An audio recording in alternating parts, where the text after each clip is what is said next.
नमस्कार दोस्तों, स्वागत है आपका A to Z स्टोरीज अद्भुत ऑफिशियल पर। साधु संत फकीर गुरु रहबरों की सदा ही जय जयकार। सत्य जो है वे कभी बदलता नहीं है। भाषाएं बदलती हैं, समय बदलते हैं, राजाएं बदलते हैं, पर सत्य जो है वो वही रहता है। बुद्ध ने, महात्मा बुद्ध, उन्होंने उसी सत्य को कहा। सदगुरु कबीर जी ने उसी सत्य को कहा। महावीर ने उसी को कहा। ईसा ने उसी को कहा। मोहम्मद ने भी उसी को कहा। और जब नानक लौटे तो उन्होंने, उनके होठों से निकला एक ओंकार सतनाम। यही है सबका सार, ना कोई दूसरा ना दो। सृष्टि और सृष्टा अलग नहीं, वही नृतक है और वही नृत्य है। अब सवाल ये नहीं है कि परमात्मा कहाँ है, सवाल ये है क्या तुम उसे वही पहचान पाते हो जहां तुम अभी हो। क्योंकि गुरु नानक का रास्ता भागने का नहीं, पहचानने का है। घर में रहो, बाजार में रहो, दुनिया में रहो, पर भीतर प्रभु की धुन बजती रहे।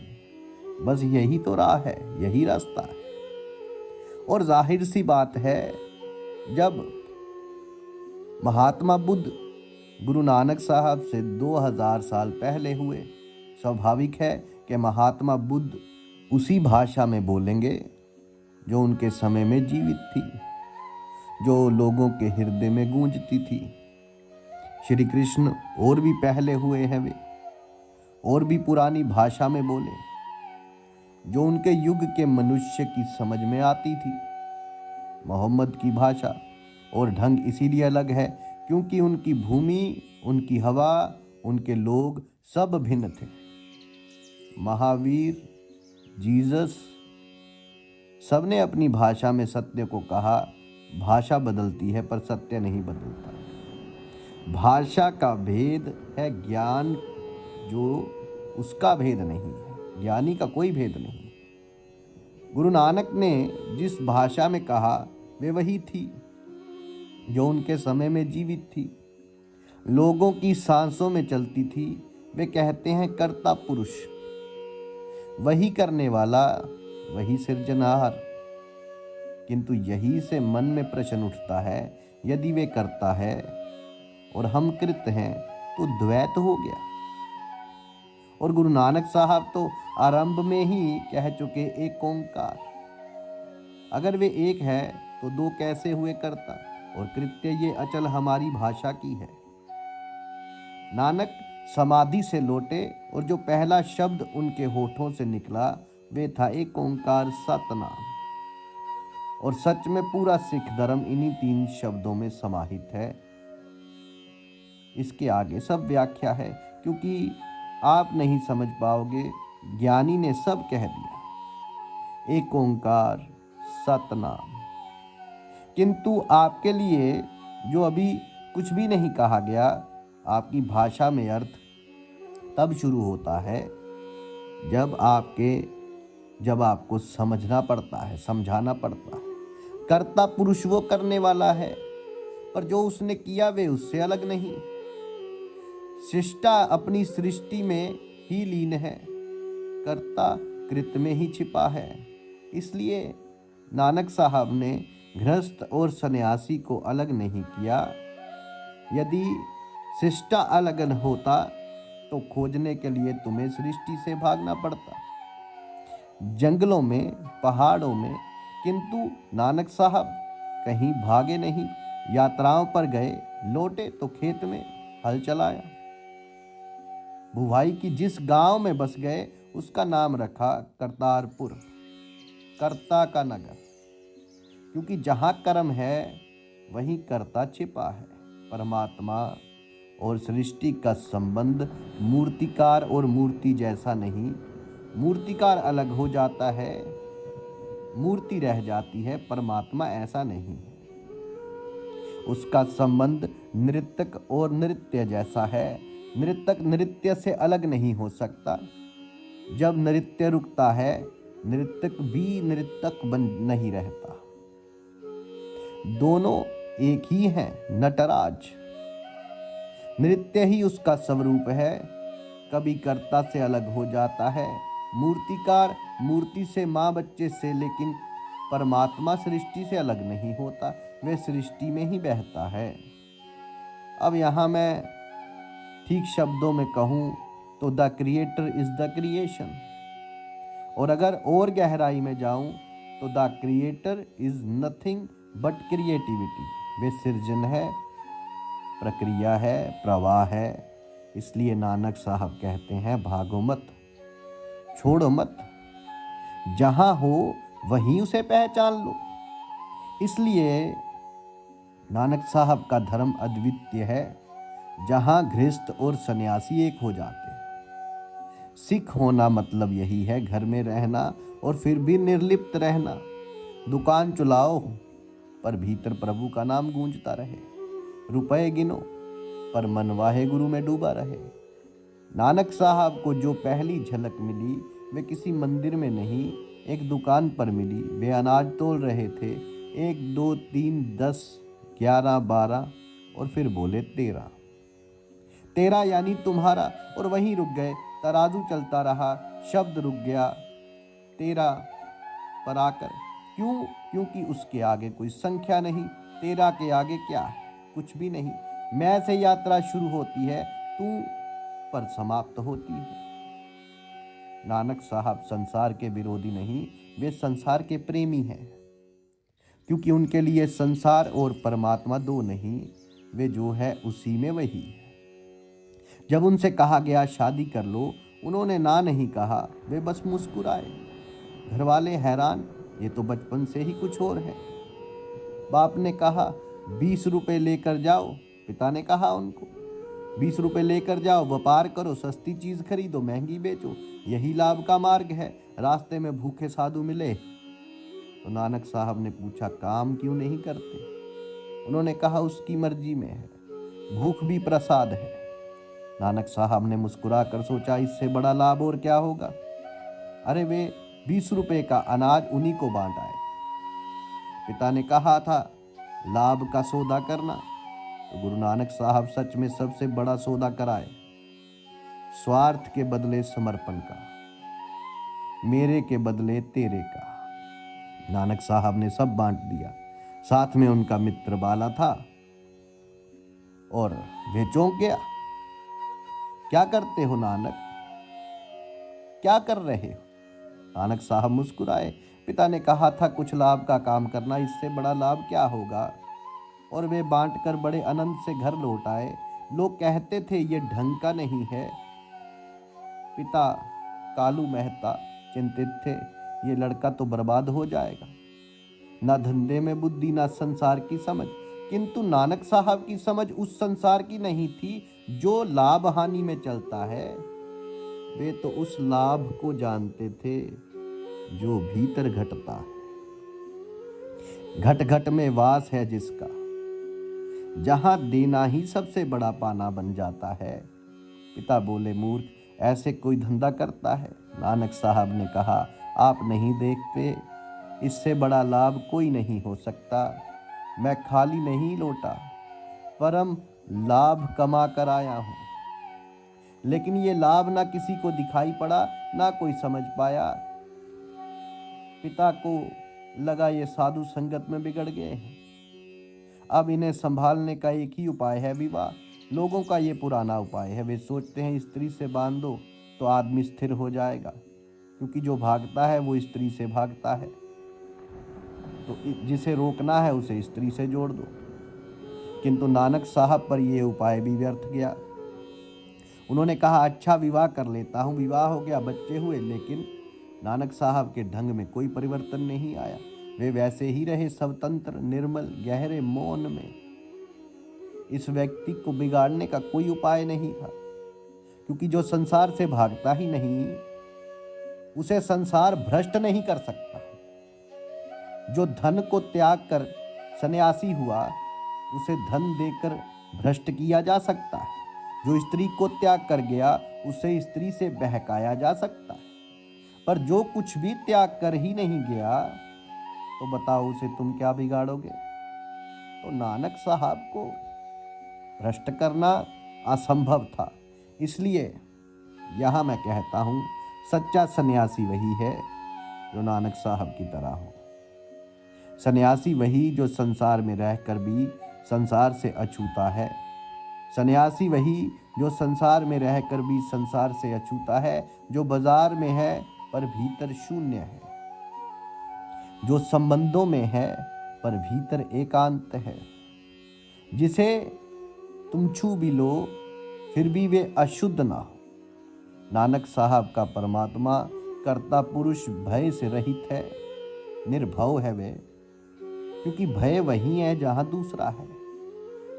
पश्चिम का दार्शनिक जापाल सात्रा कहता है द अदर इज हेल, दूसरा ही नरक है।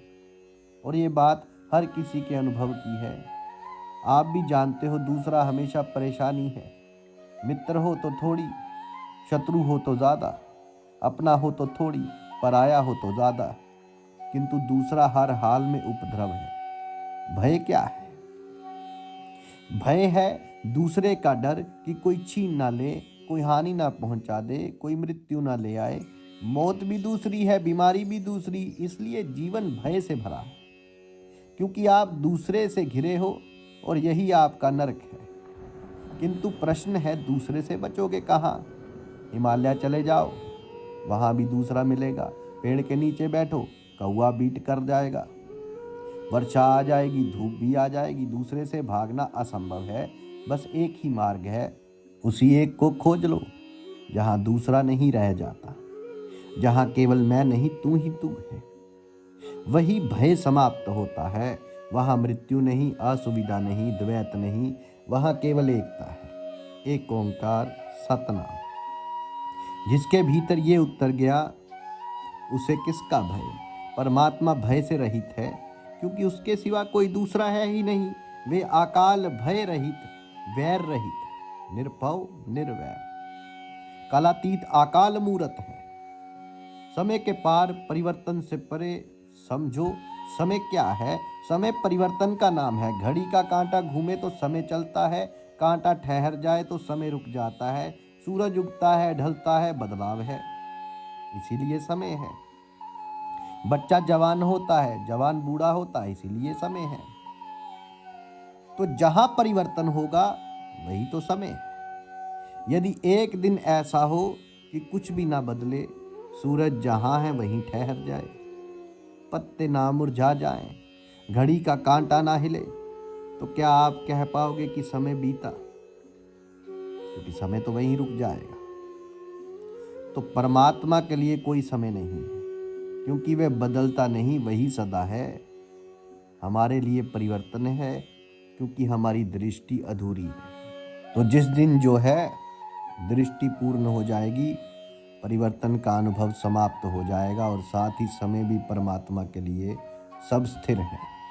ना कुछ घटता है, ना कुछ बढ़ता है, सब कुछ सदा आबाद अचल, जैसे था वैसे ही है। कलातीत जो समय से परे है, अकाल मूरत जो कभी न मिटे, आजूनी जो किसी गर्भ से जन्मा नहीं, स्वयंभू जो अपने ही कारण है।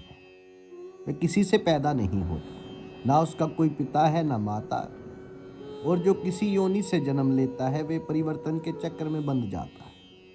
आप भी उस जो है अयोनिज को खोजो, अजूनी को खोजो, जो आपके भीतर छिपा है।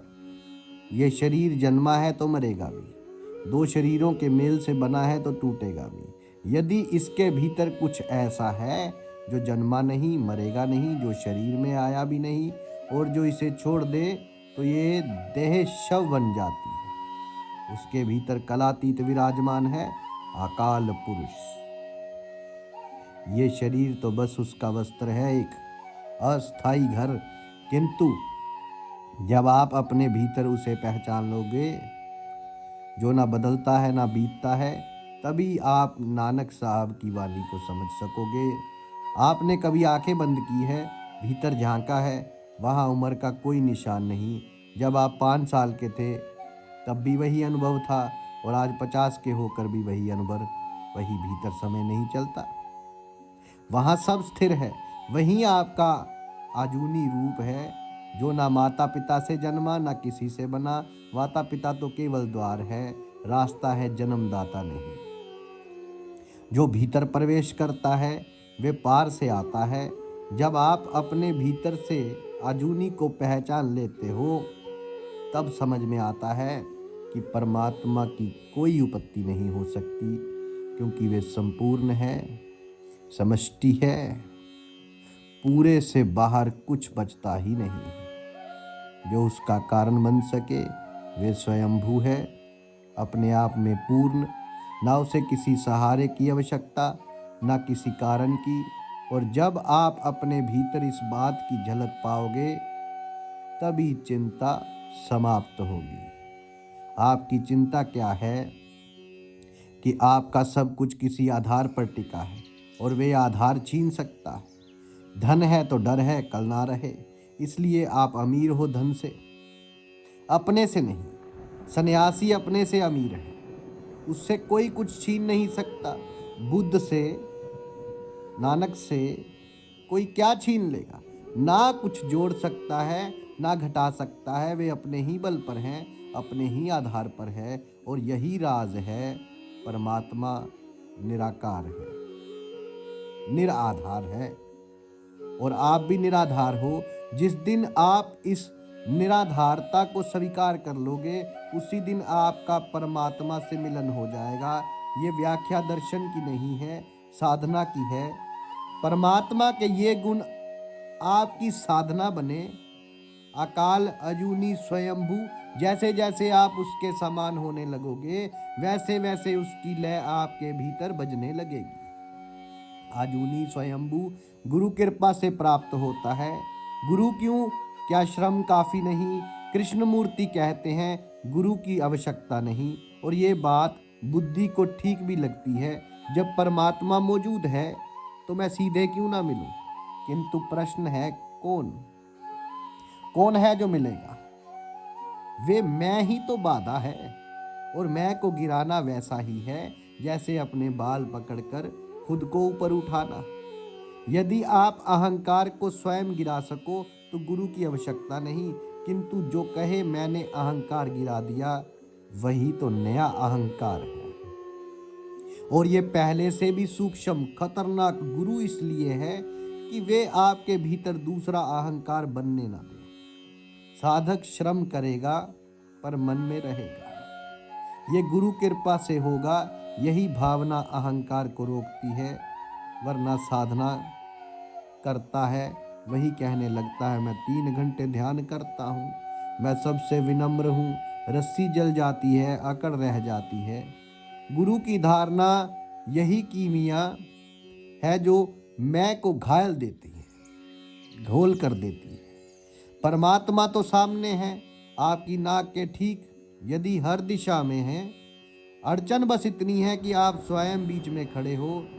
अगर आप स्वयं को गिरा सको तो गुरु की आवश्यकता नहीं, पर जो गिरा नहीं सकता उसे गुरु चाहिए। इसीलिए कहते हैं गुरु प्रसाद से कृष्ण मूर्ति के पास जो लोग हैं उन्हें गुरु की ज़रूरत है, और नानक साहब के पास जो लोग थे वे बिना गुरु के भी पा सकते थे। क्यों? क्योंकि वे झुकने को तैयार थे। मूल बात झुकने की है। अंततः जो कहे मैं कुछ नहीं करता, सब गुरु कृपा है, वही मुक्त है, बाकी सब मैं बंधे हुए हैं। ये है नानक साहब की रहस्य दृष्टि। जो मिट गया वही पा गया। कभी कभी ऐसा होता है कि कोई व्यक्ति बिना गुरु के गिर जाता है या गिरा देता है, पर उसके लिए गहरी समझ चाहिए, तीव्र जागरूकता चाहिए, ऐसी दृष्टि चाहिए जो अपने अहंकार को आंखों के सामने देख सके, केवल देख सके, और देखने की तीव्रता में ही वे भस्म हो जाए। ये देखने की अग्नि वही है जो शिव की आंखों में थी। उन्होंने कामदेव को देखा और कामदेव राख हो गए। ऐसी दृष्टि दुर्लभ है।